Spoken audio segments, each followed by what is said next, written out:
النبيين وعلى آله الطيبين وأصحابه المهديين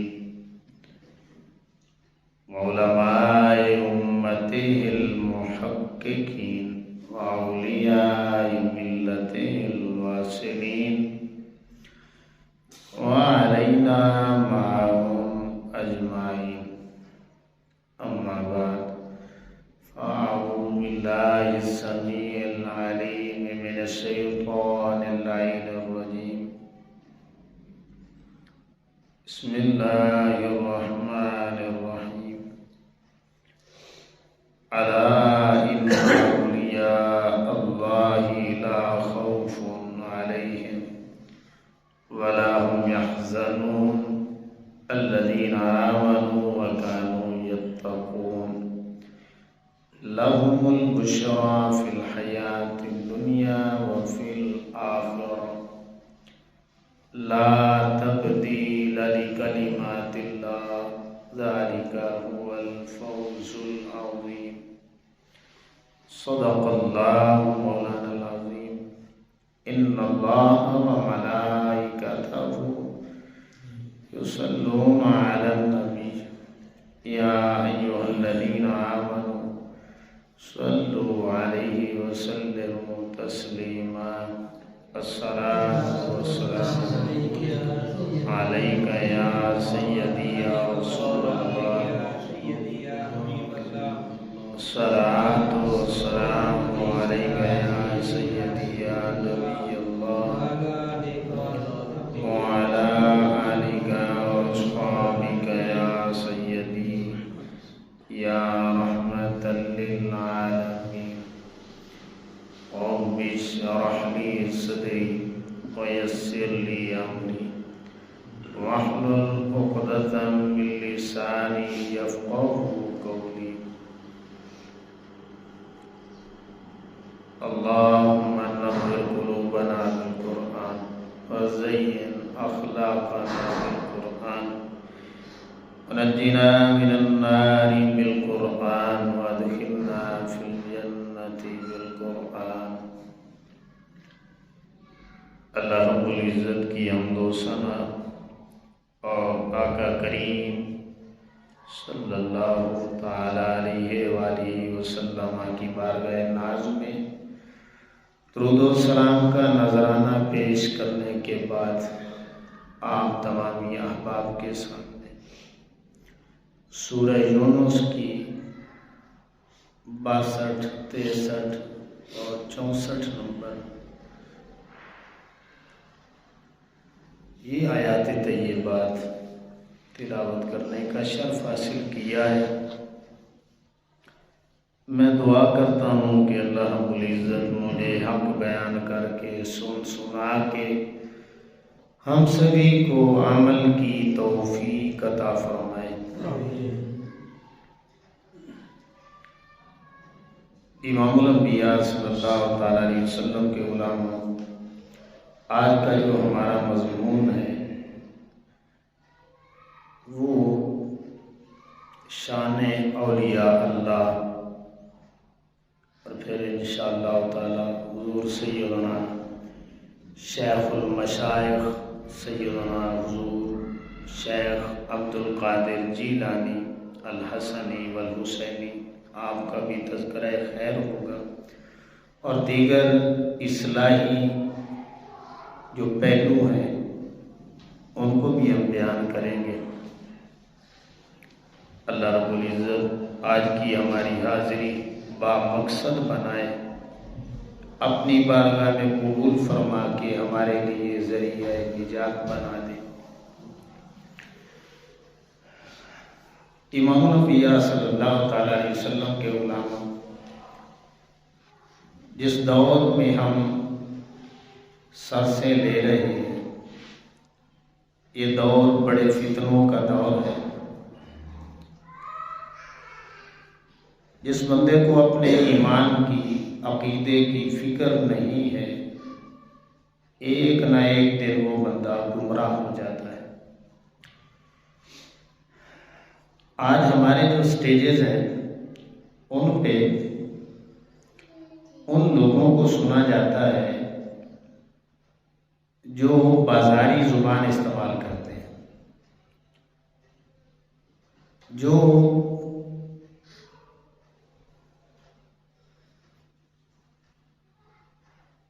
علم کی انہیں ہوا بھی نہیں لگی ہوتی اور وہ للکارتے پھرتے ہیں، کبھی حکومت کو للکاریں گے، کبھی کسی کو، کبھی کسی کو، صرف اپنی بلے بلے کرنے کے لیے۔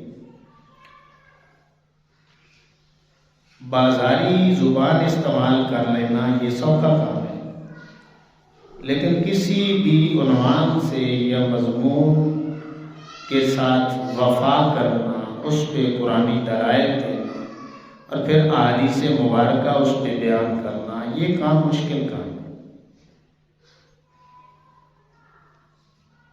یہ بات میں اس لیے کر رہا ہوں کہ ہمارا جانا آنا بھی ہوتا ہے اور مختلف سوچوں کے لوگوں سے ملاقاتیں ہوتی ہیں، اور یہ یونیورسٹیوں کا ماحول بھی دیکھ رہے ہیں۔ ہمارا جو پڑھا لکھا طبقہ ہے نا، وہ ہمارے خطباء کو نہیں سنتا۔ آپ تھوڑا سا نا توجہ کریں کہ اہل سنت و جماعت جو لوگ ہیں، عوام اپنے خطباء کو، علماء کو سن رہی ہے، لیکن جو پڑھ لکھ جاتا ہے نا وہ ان کو نہیں سنتا۔ آپ ایک محفل کریں، اس میں آپ دیکھیں کہ اس میں پڑھے لکھے لوگ کتنے آئے ہیں، اس میں اسکول ٹیچرز کتنے ہیں، اس میں انجینئر کتنے ہیں، اس میں پروفیسر کتنے آئے ہیں، اس میں ڈاکٹر کتنے آئے ہیں۔ اس کی وجہ یہ ہے کہ یہ پڑھا لکھا طبقہ نا، ان کو پتہ ہے کہ انہوں نے ہر چیز نقیبوں کے، خطیبوں کے حوالے کر دی ہے۔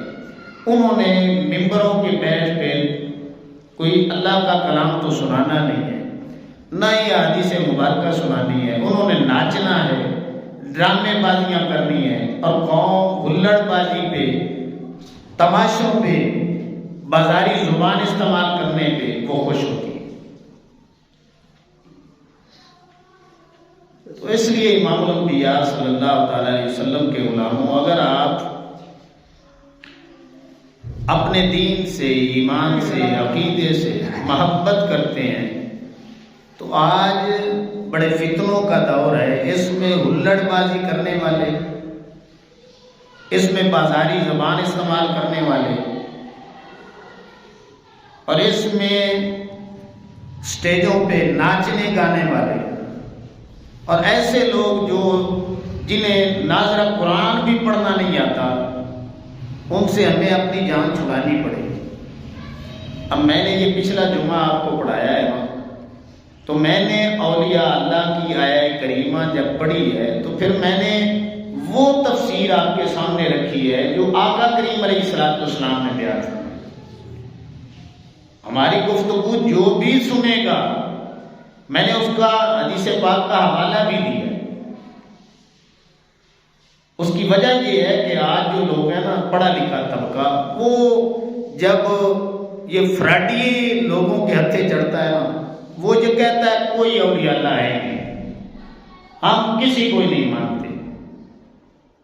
اب یہ کامن سینس کی بات ہے، آپ میں سبھی بازار میں جاتے ہیں، سامان لیتے ہیں یا نہیں لیتے؟ ہر چیز خریدتے ہیں دنیاوی حوالے سے۔ تو اگر کوئی دکاندار ہمیں اصلی چیز دکھا کے نقلی چیز دے دے تو کیا ہم آئندہ جو ہے وہ چیزیں لینی چھوڑ دیتے ہیں یا وہ دکان چھوڑ دیتے ہیں؟ ہم میں سے کوئی بھی وہ چیز لینا نہیں چھوڑتا، بلکہ وہ کوشش کرتا ہے کہ اب جو ہے نا، میں نے اچھی چیز کی تلاش میں کسی اور اچھی دکان پہ جانا ہے۔ یہی کرتے ہیں یا نہیں کرتے؟ لیکن جب دین کی باری آتی ہے تو نہ جانے ہم پیچھے کیوں ہٹ جاتے ہیں۔ جس طرح دنیا میں کاروبار ہوتا ہے، دکانیں لگتی ہیں، تو دین کے حوالے سے بھی کتنے لوگوں نے دکانیں سجائی ہوتی ہیں۔ تو ایک بندے نے داؤ لگانا ہے نا، تو اب بدنام سبھی نے ہو جانا. تو آپ کو کیا کرنا چاہیے کہ جس طرح دنیا میں ہم ایک دکاندار داؤ لگاتا ہے تو پھر سامان تو نیکسٹ ہم خریدنے جاتے ہیں، لیکن ہم اچھی چیز حاصل کرنے کے لیے نئی دکان تلاش کرتے ہیں. تو دین ایمان کی کوئی ویلیو نہیں ہے، کوئی قدر و قیمت نہیں ہے. اگر کوئی جھوٹ بول رہا ہے وہ جھوٹ بھی سن رہے ہیں، اگر کوئی ہلڑ بازی کر رہا ہے اس کی ہلڑ بازی سن رہے ہیں، اگر کوئی قرآن و حدیث کا مذاق اڑا رہا ہے ہم پھر بھی سبحان اللہ کہہ رہے ہوتے ہیں. تو انہی باتوں کی وجہ سے جو پڑھا لکھا طبقہ ہے اب وہ کہتا ہے ہم جو صحیح اولیاء اللہ ہے نا ان کو بھی نہیں مانتے، ان کو بھی یہ سارے داؤ لگانے والے. اچھا ایک بالکل سادہ میں بات کرنے لگا ہوں ان لوگوں سے جو یہ بات کرتے ہیں یار اگر ایمان لانے کے بعد عمل کرنے کے بعد ظاہر اور باطن ایک کر لینے کا کوئی نتیجہ نہیں نکلنا، اللہ نے کوئی نور نہیں عطا کرنا، اپنی رضا نہیں عطا کرنی، کوئی دنیا میں اس کا فائدہ نہیں ہونا، تو پھر دین اسلام ماننے کی کیا ضرورت پڑی؟ ٹھیک ہے نا؟ تو یہ بات بھی عقل میں نہیں آتی کہ بالکل سرے سے انکار کر دیا جائے. تو یہ تمہیدی باتیں تھیں جو میں نے آپ کو بتائیں. آپ نے توجہ سے گفتگو سننی ہے. اللہ رب العزت نے ارشاد فرمایا کہ الا ان اولیاء اللہ، الا خبردار، خبردار. اب اندازہ لگائیں یہ الارمک صورتحال میں لفظ بولا جاتا ہے، جہاں پہ خطرہ ہوتا ہے نا وہاں پہ لفظ بولا جاتا ہے. اللہ رب العزت اپنے ولیوں کی شان بتا رہا ہے، شان بتانے سے بھی پہلے الا لگا کے اور پھر انا تاکیدی لگا کے، شک والی بات ہی نہیں ہے. خبردار اولیاء اللہ جو اللہ کے ولی ہیں، لا خوف علیہم، اللہ فرما رہا ہے انہیں نہ کوئی خوف ہوتا ہے، ولا هم يحزنون، نہ وہ کبھی غمگین ہوتے ہیں.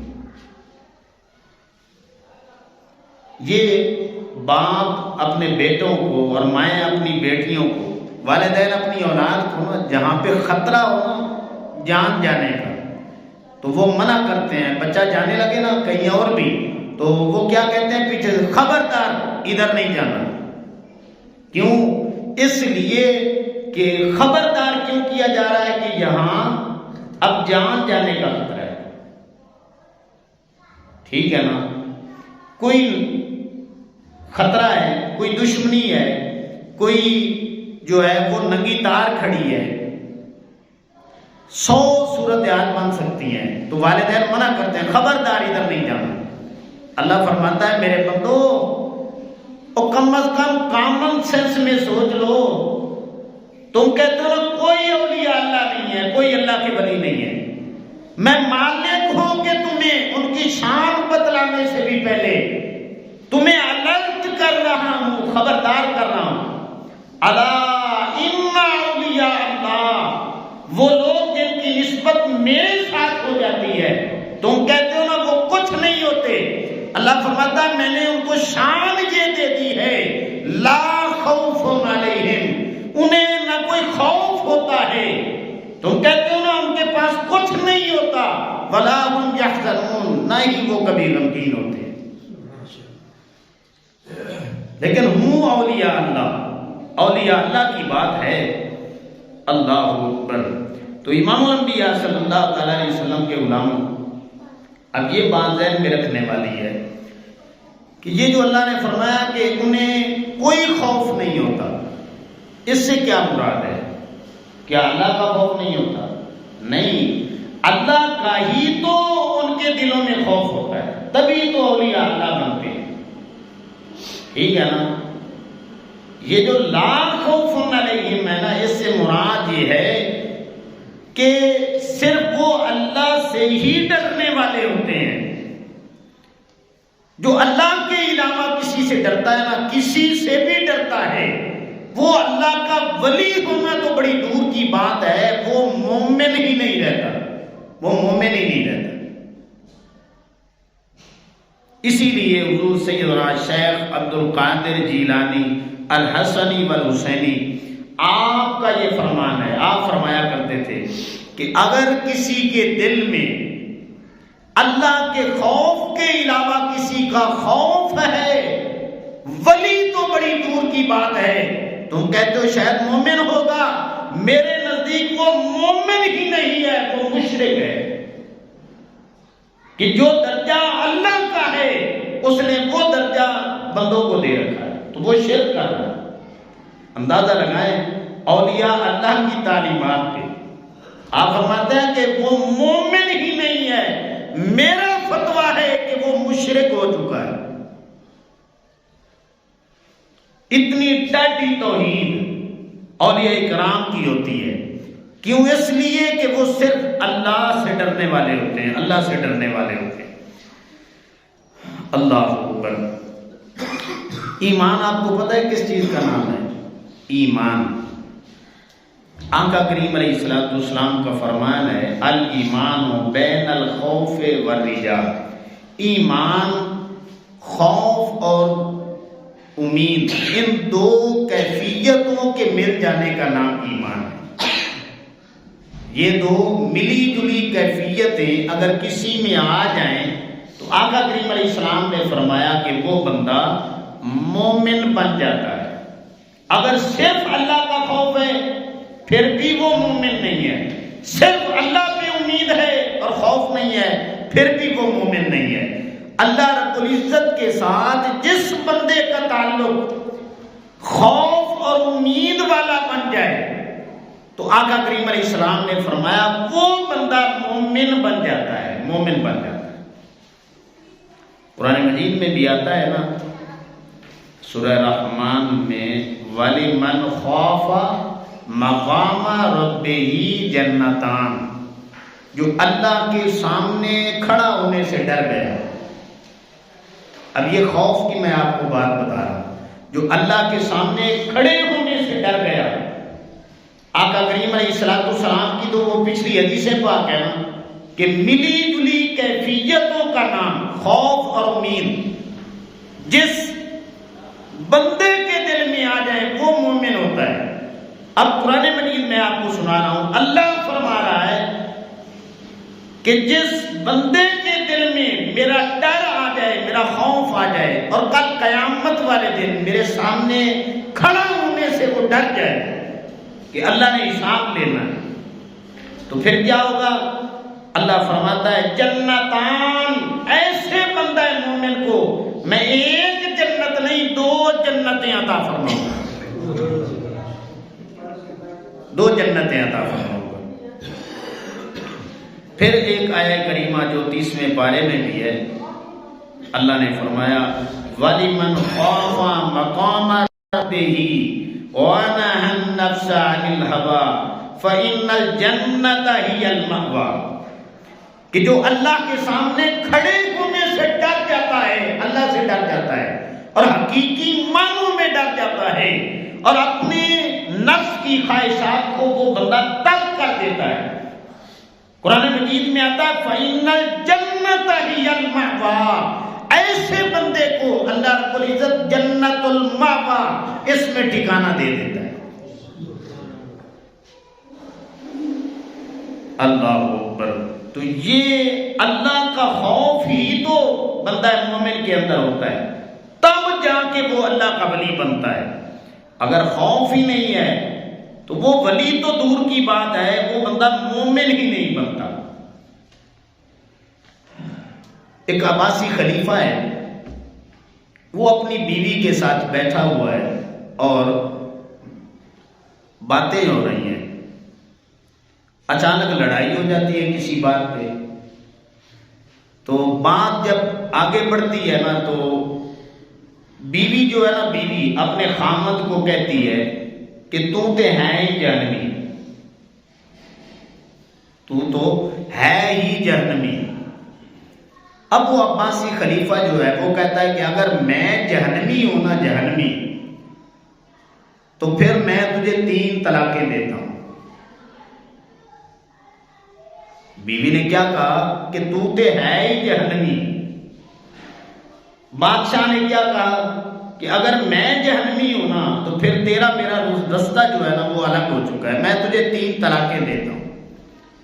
اب تھوڑی دیر گزری، معاملہ ٹھنڈا ہو گیا، جس طرح عمومی طور پہ ہمارے ہاں بھی ہو جاتا ہے کہ جب لڑائی ہوتی ہے تو کوئی اور لفظ منہ سے نکلے نہ نکلے، طلاق کا بڑا جلدی نکلتا ہے، تو بعد میں پھر مولویوں کی منتیں ترلے کرتے ہیں۔ مولوی کیا کریں گے؟ مولویوں کی شریعت ہے، مولویوں کا دین ہے؟ نہیں، مولوی کچھ بھی نہیں کر سکتے، صرف انہوں نے اللہ رب العزت کا حکم سنانا ہے یا آقا کریم علیہ السلام کو حکم سنانا ہے، بس اتنے سے وہ پابند ہیں۔ وہ اپنی مرضی سے کچھ نہیں کر سکتے، ان کو بھی اختیار نہیں ہے۔ تو اس لیے امام الانبیاء صلی اللہ تعالی علیہ وسلم کے غلاموں، ناچاکی ماڑی موٹی بات ہوتی رہتی ہے، تو یہ نہیں کہ چھوٹی سی بات ہو جائے تو فٹ ہی لفظ بولیں۔ اب کیا ہوا؟ جب تھوڑی دیر گزری، معاملہ ٹھنڈا ہو گیا، اب دونوں سوچنے لگے کہ اب کیا کریں۔ اب علماء کے پاس جائیں، مسئلہ پوچھیں کہ اب اس کا حل کیا نکلے گا۔ اب کتابوں میں موجود ہے کہ بڑے بڑے علماء کو بادشاہ وقت نے بلایا اور یہی بات سنائی کہ کسی بات کی وجہ سے ناچاکی ہوئی تو مجھے بیوی نے کہہ دیا کہ میں تو ہوں ہی جہنمی، آگے سے میں نے کہہ دیا کہ اگر میں جہنمی ہوں تو پھر تمہیں 3 طلاقیں دیتا ہوں، اب اس کا حل نکالیں۔ اب امام الانبیاء صلی اللہ تعالی علیہ وسلم کے غلاموں، کیا ہوا؟ یہ بغداد شریف کا واقعہ ہے، اور ایک دن گزر گیا، جس عالم کو بھی مسئلہ پوچھیں وہ سر پکڑ کے بیٹھ جائے۔ دوسرا دن بھی گزر گیا، تیسرا دن بھی گزرنے کے قریب پہنچا، ہزاروں کا مجمع لگا ہے، ہزاروں کا مجمع، کوئی عالم بھی اس مسئلے کو بتانے کے لیے تیار نہیں۔ کیوں؟ کہ یہ بات بڑی گہرائی والی ہے کہ بیوی نے خامد کو کہہ دیا ہے کہ تو جہنمی ہے۔ اب جب تک جہنمی ہے یا جنتی ہے اس کا فیصلہ نہیں ہو جاتا، اس وقت تک جنت اور دوزخ کا جب تک پتہ نہیں چل جاتا، اس وقت تک طلاق کا جو مسئلہ ہے وہ حل نہیں ہو سکتا۔ اور جنت دوزخ کا جو مسئلہ ہے یہ اللہ رب العزت نے حل فرمانا ہے، یا اللہ کے بتانے پہ پھر اللہ کے نبی ہی بتا سکتے ہیں۔ اب ختم نبوت ہو چکی ہے، نبی تو کوئی ہے کوئی نہیں، اب کون اس مسئلے کو چھیڑے؟ کون بتائے اس کا حل کہ یہ جنتی ہے یا دوزخی ہے؟ اب سارے علماء سر پکڑ کے کھڑے ہیں، بادشاہ کے گھر کا مسئلہ ہے، کم و بیش علماء نے لکھا ہے 40,000 لوگوں کا مجمع ہے، بادشاہ وقت غصے میں ہے۔ اچانک ایک چھوٹا سا بچہ جس کی عمر 8 یا 10 سال کتابوں میں موجود ہے، اس نے پوچھا کہ یہ تیسرے دن کا اتنا شور و غوغا کیوں ہو رہا؟ اسے بتایا جاتا ہے کہ اس طرح بادشاہ کا اور اس کی بیوی کا ایک چھوٹا سا مسئلہ بن گیا، تو کوئی بھی عالم یہ مسئلہ بتانے کے لیے تیار ہی نہیں ہے۔ تو انہوں نے فرمایا یار چھوٹا سا مسئلہ ہے، تو اتنا رولا ڈالا ہوا ہے، تیسرا دن ہے، خلقت جمع ہو رہی ہے، اور 40,000 دنیا دیکھنے کے لیے تیار ہے کہ کون اس مسئلے کو بیان کرے گا، جنت اور دوزخ کا فیصلہ کون کرے گا۔ اب ایسے کرو کسی طریقے سے مجھے وہاں تک پہنچاؤ۔ اب اس بچے کو نا لوگوں نے اپنے کندھے پہ اٹھایا اور وہاں تخت تک جا کے پہنچایا۔ اللہ اکبر۔ اب وہ جو بچہ تھا نا اس نے ساری بات کی، ایک دفعہ بادشاہ سے سنی، اس نے ساری بات اسی طرح بتائی کہ واقعی اسی طرح کا معاملہ ہو چکا ہے۔ اب اس بچے نے کیا کہا؟ اپنی سیٹ چھوڑ میرے سامنے کھڑا ہو جا، مسئلہ تو نے پوچھنا ہے نا، اور بتلانا میں نے ہے۔ اب جو بادشاہ کی کرسی پڑی تھی نا، وہ بچہ دوڑ کے اس کرسی پہ جا کے بیٹھا، اسے سائل کی طرح اپنے سامنے کیا اور وہاں پہ پھر پوچھا اب بتا تیرا مسئلہ کیا ہے۔ اس نے ساری بات سنائی۔ اب آپ فرمانے لگے کہ بس ایک سوال میں نے تو اسے کرنا ہے، وہ اللہ سے ڈر کے تو نے بتلانا ہے، تیری جنت اور دوزخ کا فیصلہ میں نے کر دینا، لیکن بات تمہیں اللہ سے ڈر کے کرنی، جو میں پوچھوں گا۔ اس نے کہا اللہ سے ڈر کے بتاؤں گا۔ اب اس بچے نے کیا پوچھا؟ اس نے پوچھا کہ اپنی پچھلی جو زندگی ہے نا اس پہ ایک نظر دوڑاؤ، میری بات یہ ہے جو میں پوچھنا چاہتا ہوں کہ کہیں تمہیں برائی کا موقع ملا، زنا کرنے کا موقع ملا اور صرف اللہ کے ڈر سے، صرف اللہ کے ڈر کی وجہ سے تو باز آ گیا، کہیں کوئی ایسا ایشو بنا ہے تیرے ساتھ؟ اب اس نے نا اپنی ریورس ریل نا پچھلی چلانی پیچھے شروع کر دی۔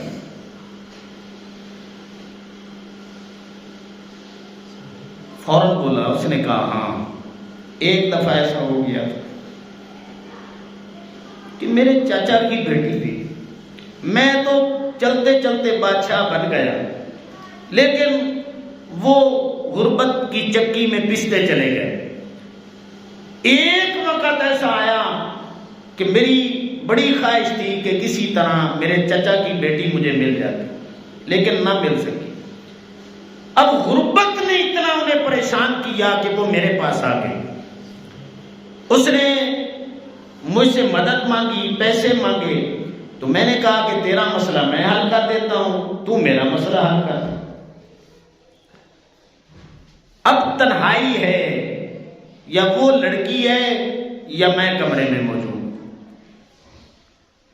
تو جب میں نے یہ بات کی نا تو آگے سے اس لڑکی نے کیا جواب دیا؟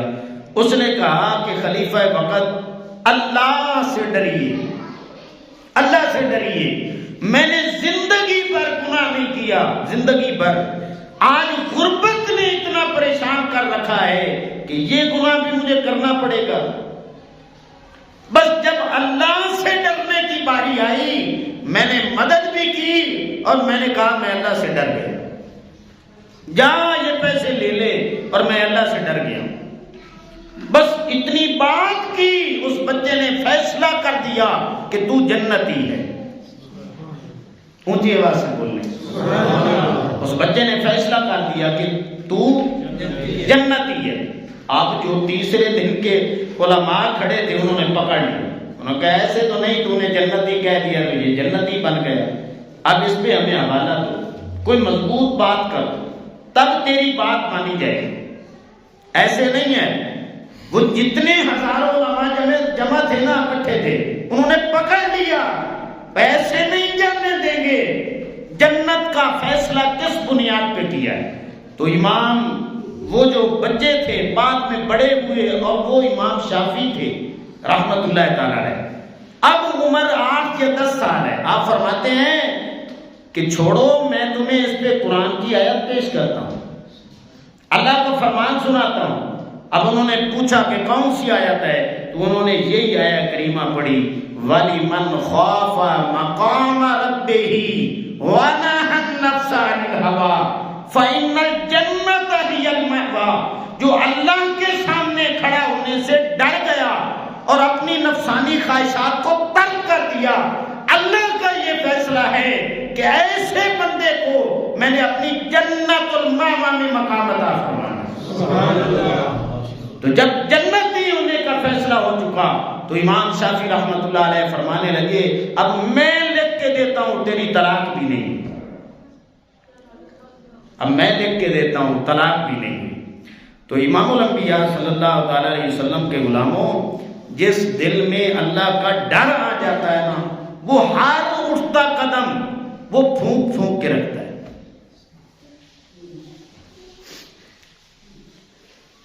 ایک اللہ کے بندے سے نا کسی نے بات کی کہ ہمارا جو ملک ہے نا، اس میں اوپر سے لے کر کے نیچے تک ہر بندہ کریپٹ ہو چکا ہے، سود عام ہو چکا ہے، رشوت عام ہو چکی ہے، لوٹ گسوٹ عام ہو چکی ہے، ملاوٹ عام ہو چکی ہے، دھوکہ دہی عام ہو چکی ہے، چوری ہے، ڈاکہ ہے، زنا ہے، شراب ہے۔ تو کوئی ایسی گر کی بات بتائیں کہ یہ سارے گناہ چھوڑ دیں، سارے ہی نیک بن جائیں، سارے ہی نیک بن جائیں۔ تو یار اللہ کے ولی نے کتنا پیارا جواب دیا، انہوں نے کہا کہ ان سارے لوگوں کے دلوں میں اللہ کا خوف پیدا کر دو، یہ سارے اللہ کے ولی بن جائیں گے۔ صرف اللہ کا خوف پیدا کرنا یہ تمہارا کام ہے، یہ جتنے بھی گناہ کے کام ہیں یہ آپ خود چھوڑ دیں گے، خود بخود چھوڑ دیں گے۔ اللہ اکبر۔ تو یہ جو ہمارے معاشرے میں یہ صورتحال بنی ہے نا، یقین جانے ناراض نہیں ہونا، اللہ سے ڈر کے میں اس کا حق بھی تو ادا کرنا ہے۔ کلمہ پڑھتے ہیں، اللہ کو مانتے ہیں، آقا کریم علیہ السلام کی محبت کے دم بھرتے ہیں، یہ ساری مرضیں ہم سبھی کو لگ چکی ہیں۔ کون سی دکان ہے جو سودا دیتے ہوئے ڈنڈی نہیں مار رہا؟ کون سا وہ مسلمان ہے جو جھوٹ نہیں بول رہا، جو رشوت نہ جس نے آج تک نہ کھائی ہو، جو سودی کاروبار نہیں کر رہا؟ اب میں نام نہیں لینا چاہتا، کل مجھے ایک بندے نے بلایا، اس نے کہا کہ میرے ماں باپ بیمار ہیں، بڑے سخت بیمار ہیں، استاد جی ایک چھوٹا سا مسئلہ پوچھنا ہے کہ ایک بندہ 1,00,000 روپے مجھے دیتا ہے اور اس نے مجھے ہاتھوں میں ایسے پکڑا ہے، لیکن وہ کہتا ہے کہ 1 ماہ کا میں نے 10,000 لینا ہے، سود لینا ہے، تو اب میں کیا کروں؟ میں نے کہا بھائی میرا کام تو ہے شریعت بتانا، یہ سراسر سود ہے، ٹھیک ہے نا؟ تو تو اسے یہ بھی کہہ دے کہ یار میرے حالات ڈاؤن ہو چکے ہیں، تو تم کس طریقے سے میرے ساتھ ڈیلنگ کر لے کہ میں 2 ماہ میں یا 4 ماہ میں پیسے تیرے واپس کر دوں، تو وہ بندہ تیار نہیں ہوگا۔ تو یہ صورتحال ہمارے معاشرے کی بن چکی ہے۔ وجہ کیا ہے؟ اللہ کا خوف نہیں رہا ہمارے دلوں میں۔ تو امام الانبیاء صلی اللہ تعالی علیہ وسلم کے غلاموں، آج شاید ہمارے یہ جو ملک کی حالت بنی ہے نا، گھر سے لے کر کے اسمبلی ہال تک الا ماشاءاللہ ہماری اکثریت جو ہے ان ساری مرضوں کی مریض بن چکی ہے۔ تو اگر یوں کہہ لیں کہ ہمارے دلوں سے اللہ کا ڈر نکل چکا ہے تو یہ بالکل بات درست ہوگی۔ اگر اللہ کا ڈر ہوتا تو پھر ہم یہ کام کرتے۔ ایک شخص جو ہے بڑے مجمع میں بدمعاش بندہ ہے، ایک عورت کو پکڑ کے کھڑا ہے اور غیر اخلاقی حرکات کر رہا ہے، لیکن جتنا بھی مجمع کھڑا ہے نا، اس کے شر سے بچنے کے لیے کہ وہ بدمعاش ہے، اسے کوئی کچھ نہیں کہہ رہا۔ اب وہ اسی طرح شراب میں دھت ہے، غیر اخلاقی حرکات کر رہا ہے، کسی کی جرت نہیں ہے کہ اسے کوئی بات کر سکے۔ اب قریب سے ایک بندہ گزرتا ہے جس کا نام حضرت بشر حافی ہے رحمت اللہ تعالی۔ آپ اس کے قریب جاتے ہیں، آپ کان میں ایک بات کرتے ہیں، بس ایک بات، وہ بندہ وہیں پہ زارو قطار روتے ہوئے گر جاتا ہے اور بے ہوش ہو جاتا ہے۔ عورت وہیں سے چل پڑتی ہے۔ حضرت بشر حافی رحمت اللہ علیہ آپ بھی آگے چلے جاتے ہیں۔ لوگوں نے پوچھا کہ بشر حافی رحمت اللہ علیہ نے تیرے کانوں میں بات کون سی کی کہ تو فوراً گر پڑا ہے؟ وہ سارے لوگ منع کرنے والے تھے، تو رکا نہیں ہے، انہوں نے تجھے ٹوکا نہیں ہے، کوئی آنکھیں نہیں دکھائیں، کوئی غصے والی بات نہیں کی، بس کان میں ایک چھوٹی سی بات کی ہے تو تیری آنکھوں میں آنسو آ گئے، تو زارو قطار رونے بھی لگا اور بے ہوش ہو کے بھی گر پڑا۔ تو وہ کہنے لگا کہ بشر حافی نے یہ بات کر دی تھی کہ اللہ دیکھ رہا ہے۔ اب اللہ کا خوف میرے دل میں آ گیا کہ اللہ دیکھ رہا ہے، تو وہیں پہ پھر میں ڈر گیا۔ تو یہ بات اللہ کے ولی ہی بتا سکتے ہیں کہ اللہ کا خوف کیا چیز ہوتا ہے. بندے کے دل میں اللہ کا ڈر آ جائے تو پھر کسی کا ڈر نہیں رہتا. اللہ کا خوف آ جائے تو پھر بندہ جھوٹ سے بچتا ہے, غیبت سے بچتا ہے, برائیوں سے بچتا ہے, چھوٹے چھوٹے گناہوں سے بھی وہ بندہ بچتا ہے. اللہ اکبر. تو امام الانبیاء صلی اللہ تعالی علیہ وسلم کے غلاموں, یہ جو اللہ نے فرمایا ہے نا لا خوف علیہم, اس سے مراد کیا ہے؟ اب ولی تو مخلوق سے نہیں ڈرتا, دنیا میں کسی سے نہیں ڈرتا, صرف اپنے مالک سے ڈرتا ہے. ولی وہ ہوتا ہے جو صرف اپنے رب سے ڈرتا ہے. لا خوف علیہم ولا هم يحزنون, اور نہ ہی وہ کبھی غمگین ہوتا ہے. اب یہ خوف اور غم, یہ دو لفظ قرآن مجید میں آئے ہیں. خوف علماء بیان کرتے ہیں عمومی طور پہ مستقبل کا ہوتا ہے, مستقبل کا خوف ہوتا ہے, اور غم جو ہوتا ہے نا وہ ماضی کا ہوتا ہے, جو وقت گزر چکا ہے نا اس کا غم ہوتا ہے. اللہ فرماتا ہے کہ جن دلوں میں میرا خوف ہوتا ہے نا, صرف میرا خوف, ان کا ماضی بھی پاکیزہ گزرتا ہے, ان کا جو مستقبل ہے وہ بھی پاکیزہ ہوتا ہے. اس لیے میں مالک اپنے بندوں کو خبردار کر رہا ہوں, سبھی کے متعلق بات کرنا, لیکن الا ان اولیاء اللہ, جو میرے ولی ہیں, اگر ان کے متعلق بولو گے تو پھر خبردار, ادھر جان جانے کا خطرہ ہے نا, ادھر ایمان جانے کا خطرہ ہے, تمہارا ایمان سلب ہو جائے گا. اب اس کو سوکھے لفظوں میں اگر میں بیان کروں کہ اللہ فرماتا ہے کہ جن دلوں میں میں بستا ہوں نا, جن کا تعلق میرے ساتھ ہے, انہیں نہ بھونکنا, ان پہ آواز نہ کسنا, ورنہ ایمان کا جو چراغ تمہارے سینے میں جل رہا ہے وہیں پہ میں نے بجھا دینا ہے. یہ اللہ کا ترجمہ ہے. خبردار, میرے جو ولی ہیں ان کے متعلق بات ہی نہیں کریں. یہ ہے اولیاء اللہ کی شان. اور میں نے آپ کے سامنے 5 نشانیاں رکھی تھی کہ اللہ کے جو ولی ہیں عقیدہ صحیح ہوتا ہے, عمل صحیح ہوتا ہے, اہل علم ہوتے ہیں, اخلاص کی دولت ہوتی ہے, اور وہ ساری اللہ کی ساری مخلوق سے درجہ بدرجہ محبت کرنے والے ہوتے ہیں. ٹھیک ہے نا؟ اب یہ عقیدہ صحیح ہونا, اس سے کیا مراد ہے؟ اس سے مراد سن لیں کہ ان کا عقیدہ توحید بھی صحیح ہوتا ہے, ان کا عقیدہ رسالت بھی صحیح ہوتا ہے, ان کا ایمان بالغیب بھی صحیح ہوتا ہے, ایمان بالملائکہ یہ بھی صحیح ہوتا ہے, ایمان بالرسول یہ بھی صحیح ہوتا ہے, ایمان بالکتب یہ بھی صحیح ہوتا ہے, اور ایمان بالآخرہ یہ بھی صحیح ہوتا ہے. اب جو اہل علم ہوتے ہیں, اللہ کے ولی عقیدہ صحیح ہوتا ہے اور علم والے ہوتے ہیں. اس سے کیا مراد ہے؟ اس سے مراد یہ ہے کہ انہیں حقائق کا پتہ ہوتا ہے, اللہ کی معرفت رکھتے ہیں, نبیوں کی معرفت رکھتے ہیں, فرشتوں کی, کتابوں کی, آخرت کی, قبر کی, حشر کی, جنت کی, دوزخ کی, وہ معرفت رکھتے ہیں, انجانے نہیں ہوتے. عمل والے ہوتے ہیں. عمل سے کیا مراد ہے؟ کہ وہ نمازی ہوتے ہیں, وہ روزہ رکھنے والے ہوتے ہیں, وہ زکوٰۃ دینے والے ہوتے ہیں, صاحب نصاب ہیں تو, صاحب استطاعت ہیں تو وہ حج ادا کرنے والے ہوتے ہیں, حقوق اللہ کی, حقوق العباد کی ادائیگی کرنے والے ہوتے ہیں.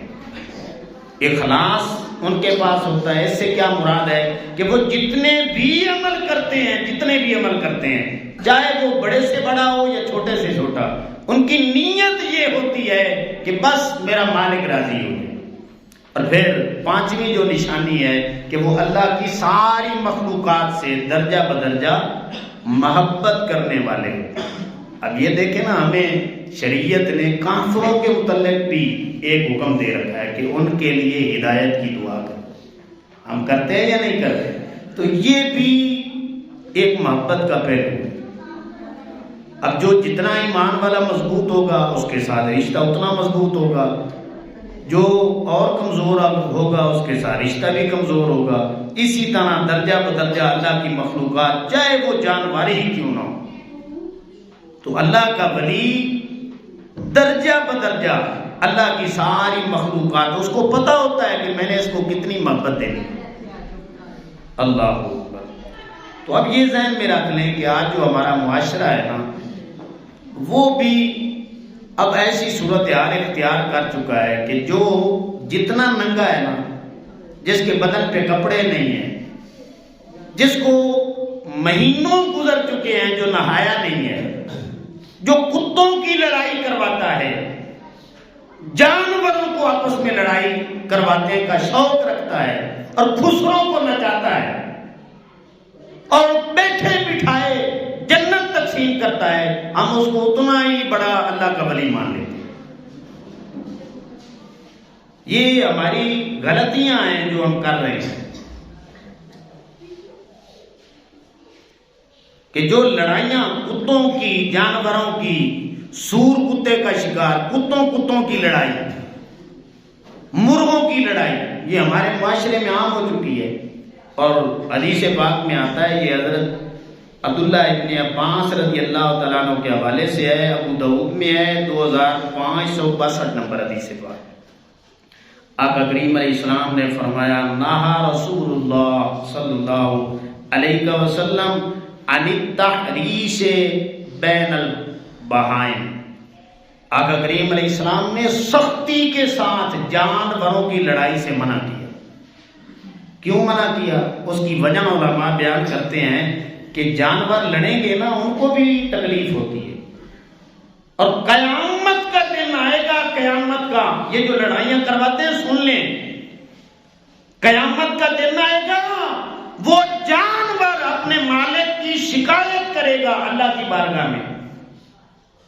اب جتنے زخم سے لڑائی کے دوران لگے ہوں گے، اللہ فرمائے گا کہ اس کو بھی، اس کے مالک کو بھی، جو لڑائیاں کرواتا تھا نا، اس کو بھی اتنے زخم لگائے جائیں، تو اس کو بھی ساری دنیا کے سامنے زخم لگائے جائیں گے. پھر کیا بنے گا یار ہمارا کہ جانوروں کی لڑائیاں ہو رہی ہیں. جس کام سے آقا کریم علیہ السلام نے منع کیا ہے، ہم وہی کام کرنا چاہتے ہیں بھائی. اس لیے امام الانبیاء صلی اللہ تعالیٰ علیہ وسلم کے غلاموں، آج دیکھ لیں کہیں پہ بورڈ لکھا ہوا آپ کو نظر آئے گا کہ یہ نلکا شاہ ہے، یہ بوٹی شاہ ہے، یہ لسوڑی شاہ ہے، یہ بامبڑ شاہ ہے، عجیب و غریب نام رکھے ہوئے ہیں. تو جب اس طرح کی لوگ آئیں گے تو پھر جو پڑھا لکھا طبقہ ہے وہ سبھی کا انکار کر دے گا، بھئی ہم ان کو مانتے ہی نہیں ہیں، ہم یار سبھی کو نہیں مانتے. تو اللہ کے واسطے آپ بھی بچیں، جو فراڈیے لوگ ہیں اپنا دین ایمان بچائیں، ایسے غلط قسم کے لوگوں کے پاس نہ جائیں. اور یہ بات ذہن نشین رکھ لیں کہ اگر علماء اللہ کے ولی نہیں ہے نا، تو پھر اس کائنات میں کوئی بھی اللہ کا ولی نہیں. انما یخشی اللہ من عبادہ العلماء. اللہ کا فرمان ہے، اللہ فرماتا ہے کہ جن دلوں میں میرا خوف ہے وہ علماء ہی ہیں. کیا اللہ بتانا چاہتا ہے؟ جو میرے ولی ہیں وہ علماء ہی ہیں. تو ہم نے تو سمجھ رکھا ہے جو جتنا بے باک ہوتا ہے اور بازاری زبان استعمال کر لیتا ہے اور اس کے کپڑے چھوٹے ہو جاتے ہیں، اس کے بال بکھرے ہوئے ہوتے ہیں، اور جو جہان کی وہ گالیاں نکال لیتا ہے، ہم سمجھ لیتے ہیں یہ اللہ کا ولی بن گیا. تو اس لیے امام الانبیاء صلی اللہ تعالیٰ علیہ وسلم کے غلاموں، ایسے لوگوں سے اپنے آپ کو بچائیں. اور یہ حدیث پاک سن لیں، یہ آخری حدیث پاک ہے بخاری شریف میں 3209 نمبر پہ. جن لوگوں کے اندر یہ 5 صفات پائی جائیں نا، اللہ ان کے ساتھ کرتا کیا ہے. اب یہ سنیں، اذا احب اللہ العبد، اللہ رب العزت اس بندے سے پھر پیار شروع کر دیتا ہے. اب یہ بخاری شریف ہے 3209 نمبر. اللہ فرماتا ہے، نادا جبریل علیہ السلام کو بلایا جاتا ہے، آئیں بھائی ہمارے سامنے آ جائیں. اللہ جبریل علیہ السلام کو فرماتا ہے ان اللہ یحب فلانا یحببہ، اللہ فرماتا ہے جبریل سن لے، میں اس بندے سے پیار کرتا ہوں، تو بھی میرے اس بندے سے پیار شروع کر دے۔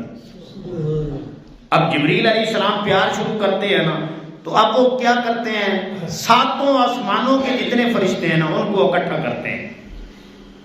اب جبریل علیہ السلام جا کے فرشتوں کے جھرمٹ میں کیا کہتے ہیں، فَيُنَادِي جبریل علیہ السلام فی اہل السماء، ہر فرشتے کو اللہ کا پیغام سناتے ہیں، ان اللہ یحب فلانا، فرشتوں سن لو، اللہ اس بندے سے پیار کرتا ہے، فَاحِبُّوهُ، تم سارے بھی اس بندے سے پیار شروع کر دو۔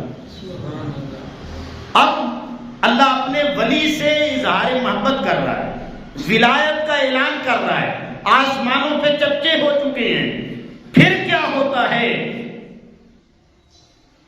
ثم یودع لہ القبول فی الارض، جب اس کی ولایت کے آسمان پہ ڈنکے بجتے ہیں نا تو پھر سارے اہل زمین اس سے محبت شروع کر دیتے ہیں۔